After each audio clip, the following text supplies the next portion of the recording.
looked at its face, and the glow of a picture struck me so bright and so present I winced. My writing mentor, the poet Jack Hirschman, standing in Café Trieste in San Francisco some years earlier, holding my then baby daughter in his arms. She is clutching onto his black shirt with her tiny fingers as his hand cups her diaper, holding her close. Jack is a brilliant writer and has authored more than 100 books in 10 languages as a celebrated poet the world over. In the picture, I can make out the wise rings of his skin, an ancient tree of a man. I can see the rubbed reddish-pink flesh between his thumb and index finger, the place where his pen has rested and written for more than 7 decades. His ring finger pushes down against Marlowe's diaper, keeping her steady against his chest like a pianist holding a vital note to finish the chord. In the picture, Jack is wearing his signature red suspenders, and silver writing glasses sit on top of his head. His white hair billows down over the canyons of his neck like fog. Marlowe is looking out, eyes wide open, and Jack is looking down at her, his massive mustache spread broad across his face from a smile breaching beneath it, the cracks around his eyes deepening with joy. I held the watch there in the dark room and stared at the image of them together, unable to get out of bed just yet. My body wouldn't let me. Jack is my creative father, the man who published my first poem at the age of 12, who taught me everything I know about the power of my emotions put to pen. "Hey," my husband said, finally stirring in bed next to me. "You better get up and get going. You're going to be late."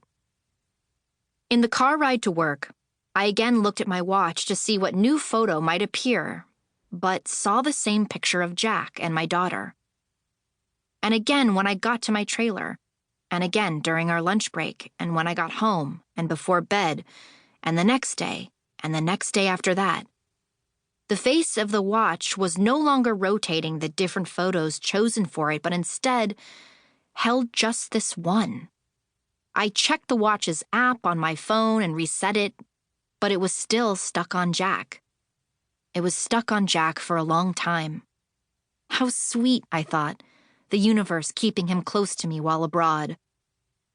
But my body told a different story each time I looked at the photo. I would feel physical unease, a sensation in my lower abdomen that would transmute with persistence all over. I directed all of my senses toward the ache and then my mind, too. I asked what it was trying to tell me. What came back was a picture at first, painted in 1,000 directives. An urgency to move, to travel somewhere far away, yet still familiar, to go somewhere distantly needed. I checked the watch again. Still Jack. In that moment, my whole body spoke, and my mind heard what was being said. This stuck photo was a sign, for lack of a better word. And for lack of a better sign, this was also a word. Time. Time, both literal and metaphorical, was trying to tell me something. In this moment, time was not just a clock on my wrist, marking the hour. It was a countdown advancing towards something, as if these specific hours and these specific days meant more than just a passing, but perhaps a disappearing. I needed to go west. I needed to see Jack as soon as possible. That evening, I emailed him and told him I wanted to come visit as soon as I could leave Canada. I wanted to come to San Francisco where he lived with his wife, the poet Agneta Falk, and I wanted to bring Marlowe, too. Neither of us had seen Jack and Aggie for more than a year and a half because of the COVID-19 pandemic, and working abroad had furthered the absence of that time between us. Time. "Jack," I emailed him that night, "are you and Aggie in SF around the week of August 9th? I might be coming to town with Marlowe and just want to see if you'd be there." "Cara, Amber," he wrote back within the hour, cara meaning dear in Italian. "Yes, we're here. Looking forward."